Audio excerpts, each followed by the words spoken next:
డబ్బు, అనారోగ్యం, ఉద్యోగం, వ్యాపారం, అప్పులతో బాధపడుతున్నారా? మీకోసమే లాంచ్ యువర్ ఫ్యూచర్ ప్రోగ్రామ్. నమస్తే, welcome back to Suman TV. Present మనతో పాటు ఉన్నారు 25 ఇయర్స్ నుంచి అమెరికాలో ఉంటున్నటువంటి ఎంఎన్సీ ఎగ్జిక్యూటివ్ వీరభద్రరావు గారు. నమస్తే సార్. నమస్కారం. రీసెంట్గా వార్త అయితే వింటున్నాం, అమెరికాలో మన భారతీయుల్ని ఎక్కడికక్కడ హౌస్ అరెస్ట్ చేస్తున్నారు అనేసి. అది ఎంతవరకు నిజం అంటారు? రానివ్వట్లేదు బయటికి, అసలు మొన్న క్రిస్మస్ కి, న్యూ ఇయర్ కి కూడా వాళ్ళు సెలబ్రేట్ చేసుకోలేదు బయటకు వచ్చి అని చెప్పి కొన్ని వార్తలు అయితే వస్తున్నాయి. మరి నిజమే అంటారా? నేను ఇప్పుడు దాదాపు 26 ఏళ్ళు అయింది అమెరికాలో. ప్రపంచం మొత్తంలో, ప్రపంచ చరిత్రలో ఈ రోజున గత 200 ఏళ్ళుగా American country stands on top morally.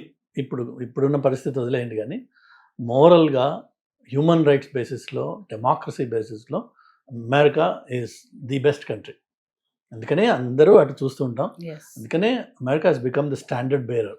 అని మీరు చూసినట్టయితే ఎక్కడెక్కడ మీకు గవర్నమెంట్స్ డిస్టెబిలైజ్ అయ్యి కంట్రీస్లో సిచ్యువేషన్ బాగాలేకపోతే వాళ్ళు అమెరికాకు వచ్చి అసైలం సీక్ చేస్తారు అండ్ అమెరికా వాళ్ళని ఆదరిస్తుంది. అలానే గత 40 ఏళ్ళుగా ఇమిగ్రేషన్ని ప్రమోట్ చేస్తూ వరల్డ్ టాలెంట్ మొత్తం అమెరికాలో కాన్సన్ట్రేట్ అయ్యింది. అలానే ఎవరెవరైతే చిన్న చిన్న కంట్రీస్ ఉంటాయో వాళ్ళ రిప్రజెంటేషన్ తక్కువ ఉంటుంది కాబట్టి వాళ్ళకి సెపరేట్గా ఒక డైవర్సిటీ వీసాని పెట్టి వాళ్ళు అప్లై చేసుకున్న వాళ్ళ నుంచి లాటరీ తీసి వాళ్ళకి డైరెక్ట్గా గ్రీన్ కార్డ్ తోటి అమెరికాకి తీసుకొస్తున్నారు. ఇట్లా రకరకాలుగా America is an immigrant friendly country. Made up of probably అన్ని జాతులు, అన్ని రంగులు, అన్ని వర్ణాలు, అన్ని ప్రదేశాల నుంచి వచ్చిన జనం అమెరికాలో ఉంటారు. అందరూ బాగున్నారు కూడా. అయితే ఇప్పుడు మీరు అడిగిన ప్రశ్న ఏంటంటే ఇంట్లో అరెస్ట్ అయిపోతున్నారా? హౌస్ అరెస్ట్ అది అసలు ఆ ప్రసక్తే లేదు. మీకున్న అక్కడ ఫ్రీడమ్ అంటారు, America is all about freedoms, individual freedoms. కానీ ఇండియన్స్కి ఉన్న ప్రాబ్లం మిగిలిన వాళ్ళలో నేను అంతగా చూడలేదు. మనకి ఇండియన్స్కి ఉన్న ప్రాబ్లం ఏంటంటే వాస్తవాల మీద ఆధారపడి చాలా తక్కువ మన లైఫ్స్ ఉంటాయి. అక్కడ ఎవరికో ఒక చిన్న విషయం తెలుస్తుంది ఎక్కడో, లైక్ 140Kను 140 అన్నట్టుగా, అవి 140ను 140Kకి సంబంధమే లేదు. కానీ ఈ రెండింటిని జోడించేసి కొంతమంది కథలు అల్లేస్తూ ఉంటారు. ఆ కథలు అల్లిన వాటి మీద కొంత బిల్డింగ్స్ కట్టేస్తుంటారు వేరే వాళ్ళు, అసలు పునాదే ఉండదు దానికి. అలాగా ఇక్కడ కొన్ని ఇవాళ రేపు సోషల్ మీడియాలో ఎవరు పడితే వాడు మాట్లాడచ్చు, ఎవరు పడితే వాడు వీడియోస్ పెట్టచ్చు. సో దానికి మీరు అథెంటిసిటీ ఇవ్వకుండా, వెరిఫై చేయకుండా భయాలు ముందు డెవలప్ చేసుకుంటారు. అఫ్కోర్స్ చాలా కేసెస్లో H1B ఉండి ఇండియా విజిట్ చేస్తూ ఉంటే మళ్ళీ అతన్ని వెనక్కి రాలేని పరిస్థితి తయారవుతున్నాయి. ఇదే అది ఎందుకు అయి ఉండొచ్చు అంటే, మేబీ ఇక్కడ H1B స్టాంపింగ్ డేట్స్ లేవు, 26లో అసలు డేట్సే లేవు, 27కి వెళ్తాను.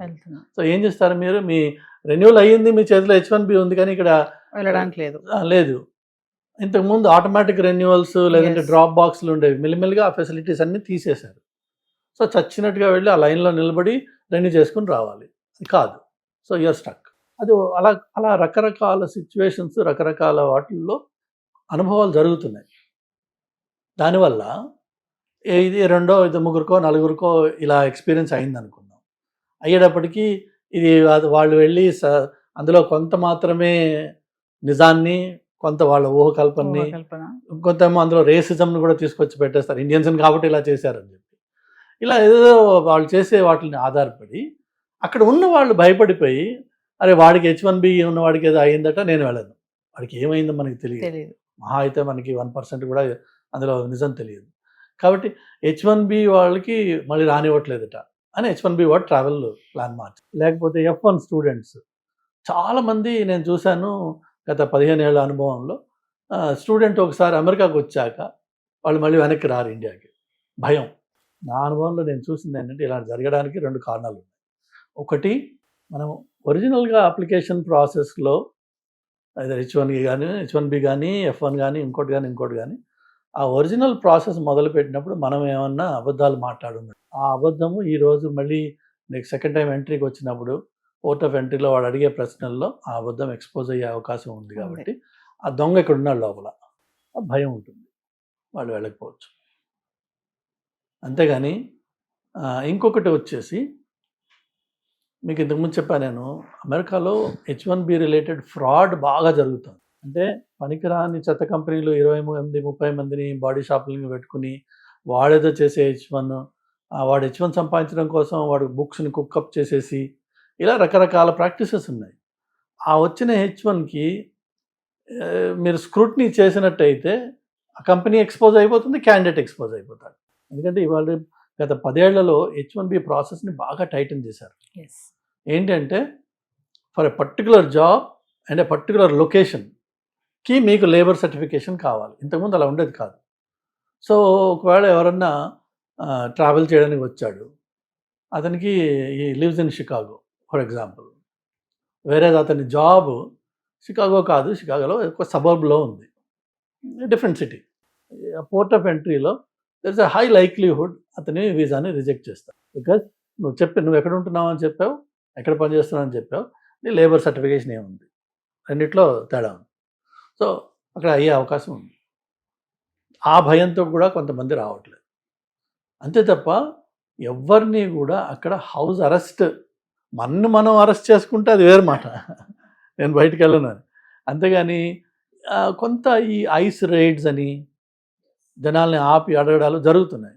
ఆ ఐస్ రైడ్స్ మొదలైన రోజుల్లోనే నేను మాట్లాడాను, వేరే వాళ్ళు మాట్లాడారు. ఏంటంటే క్యారీ యువర్ డాక్యుమెంటేషన్. నువ్వు అమెరికాలో లీగల్గా ఉన్నావు అని ప్రూవ్ చేసుకోవడానికి నీకు ఏదైతే డాక్యుమెంట్ ఒకటో రెండో అవసరమో అవి క్యారీ చేయి. ఇప్పుడు నేనున్నాను యాజ్ అ సిటిజన్, నేను చెప్పాల్సిందల్లా ఒకటే మాట, ఐఎమ్ అన్ అమెరికన్ సిటిజన్, అంతే. దాని తర్వాత ఇది will not ask me any more questions, because అది సిటిజన్స్కి ఉన్న రైట్ అది. బట్ నాన్ సిటిజన్స్కి you have to prove that you are legally in this country. Okay, your legal status is important. ఆ కాగితం నీ దగ్గర ఉన్నట్టయితే ఐసీ వాడు కూడా చూస్తాడు, ఓకే వెళ్ళిపోతాడు వెరిఫై చేసి. తప్ప మీకు beyond that they won't extend the conversation. మనకి మన ఒరిజినల్గా మన డిఎన్ఏలో ఉన్నది ఏంటంటే పోలీసు వాడిని చూడగానే భయం, అవాయిడ్ చేసే ప్రయత్నం చేయక్కర్లేదు. అవాయిడ్ చేసే ప్రయత్నం చేయంగానే నువ్వు దొంగవన్న అనుమానం వాడికి వచ్చేస్తుంది. సో హౌస్ అరెస్ట్ అనేది అది తప్పు మాట. అది మనకి మనం విధించుకున్న రెస్ట్రిక్షన్స్. ఎందుకు అంటే మనం ఈ బయట కథలు వింటున్నాము, ఆ కథల వల్ల భయపడిపోయి ఎందుకు ఈ టైంలో ట్రావెల్ చేసి ఈ కష్టంలోకి వెళ్ళడం అని చెప్పి కొంత ఉంది. దీని వెనక కారణాలు మెయిన్గా ఏంటంటే ఈ ఫ్రాడ్యులెంట్ ప్రాక్టీసెస్. అంటే సొసైటీ బాగా కుళ్ళిపోయింది, మామూలు కాదు. ఆ కుళ్ళు వల్ల జరిగేది ఏంటంటే అందరూ కూడా ఎఫెక్ట్ అవుతారు. ఇప్పుడు లార్జ్ పాపులేషన్ ఇప్పుడు ఎఫెక్ట్ అయింది, ఒక ఎత్తు అది. రెండోది వచ్చేసి ఇప్పుడున్న గవర్నమెంట్ కానీ వాళ్ళ వెనకున్న థింక్ ట్యాంక్స్ కానీ వాళ్ళకి ఇచ్చే అడ్వైజర్స్ కానీ వాళ్ళు చేసే ప్రయత్నం ఏంటంటే అమెరికాని మనం కొంత వెనక్కి తీసుకురావాలి. ఐ థింక్ చాలా ఫాస్ట్గా మనం మోడర్నైజ్ అయిపోయాము. ఈ వచ్చే జనం అమెరికన్ సొసైటీలో ప్రాపర్గా ఇంటిగ్రేట్ కావట్లేదు. అంటే అర్థం ఏంటంటే డల్లాస్పురం అని చెప్పి మన వాళ్ళు ఇప్పుడు ఎక్కడ పోయినా మీకు ఇండియన్ టెంపుల్స్ కనిపిస్తాయి. ఆ ఇండియన్ టెంపుల్ ఏరియాలో మీకు ఇండియన్ రెస్టారెంట్స్ ఉంటాయి, ఇండియన్ షాప్స్ ఉంటాయి. ఆ ఏరియా ఇండియన్ అయిపోతుంది. సో అది ఆ area it doesn't look like America anymore. టపాకాయలు దీపావళికి కొట్టేయడము, లేదంటే బతుకమ్మలు అని చెప్పేసి తల మీద పెట్టుకుని అక్కడ డ్యాన్సులు చేయడము, రోడ్ బ్లాక్ చేయడము, ఇలాంటి కొన్ని అన్ అమెరికన్ ప్రాక్టీసెస్ మన వాళ్ళు చేస్తున్నారు. జస్ట్ బికాజ్ మీకు ఆ నెంబర్ ఆఫ్ పీపుల్ ఉన్నారు కాబట్టి మీరు దాన్ని అబ్యూస్ చేస్తున్నారు. ఆ అబ్యూస్ వల్ల జరిగే ఇదేంటంటే లోకల్ పీపుల్ మిమ్మల్ని అసహించుకుంటారు. ప్లస్ దీపావళికి టపాకాయలు కాల్చినప్పుడు జరిగే నాయిస్ ఏదైతే ఉందో అది జనరల్గా ఎప్పుడు ఉండదు అక్కడ. ఓకే, అమెరికన్ న్యూ ఇయర్ లేదంటే మన ఉన్న లేబర్ డే ఇలాంటి కొన్ని అకేషన్స్కి వాళ్ళు ఒక కంట్రోల్డ్ ఎన్వైరన్మెంట్లో ఫైర్ క్రాకర్స్ డిస్ప్లే అవన్నీ ఉంటాయి, అండ్ దట్స్ ఎ సెలబ్రేషన్. అంతేగాని ఇళ్ల ముందు విచ్చలవిడిగా ఎవరు పడితే వాళ్ళు ఏ టైంలో ఆ టైంలో టపాకాయలు కాల్చడం అనేది జరగదు. మనం చేస్తున్నాం ఆ పని. చేస్తున్నందుకు ఎక్కడెక్కడైతే ఇండియన్స్ డామినెంట్గా ఎక్కువ నెంబర్లో ఉన్నామో, ఇప్పుడు ఎడిసన్ న్యూ జెర్సీ ఉంది. అసలు దీపావళి టైంలో మీకు ఒక రోడ్డు ఉంటుంది, అక్కడ చూస్తే మనం అసహించుకుంటాం. ఇదా ఇండియన్స్ అమెరికాకు వచ్చి చేసేది. ఈ డాలస్ అంతే. అసలు డాలస్ని డల్లాస్పురం అంటే ఏంటి అంటే మీకు ఏమైపోయింది అంటే అమెరికాకి వెళ్ళడము ఈజీ అయిపోవడం వల్ల దానికి ఉన్న గౌరవం మీరు తీసేసి అదేదో మన అత్తగారి ఇల్లాగా చేసి ఇష్టం వచ్చినట్టు వేషాలు వేసేటప్పటికి ఆటోమేటిక్ ఈ రోజున నష్టపోయింది ఎవరు? మనమే. సో ఎప్పుడైనా సరే మనం వేరే వాడి ఇంటికి వెళ్తున్నప్పుడు అక్కడ ఉన్నప్పుడు వాళ్ళ పద్ధతులు ఏంటి ఎస్ అవి నేర్చుకుని వాళ్ళతో మనం ఎలా ఇంటిగ్రేట్ అవుతాం, మనం ఎలా ఇంప్రూవ్ చేసుకుంటాం, డెవలప్ చేసుకుంటాం, ఆ సొసైటీలో ఉన్న మంచి విషయాలు ఏంటి అవి ఎలా నేర్చుకుంటాం, అవన్నీ ఆ ప్రయత్నాలు ఉండాలి. కానీ ఇక్కడ దరిద్రాన్ని అక్కడికి తీసుకెళ్ళి పెట్టుకుంటే నీకు దీనికి దానికి తేడా ఏంటి? అది ప్రాబ్లం.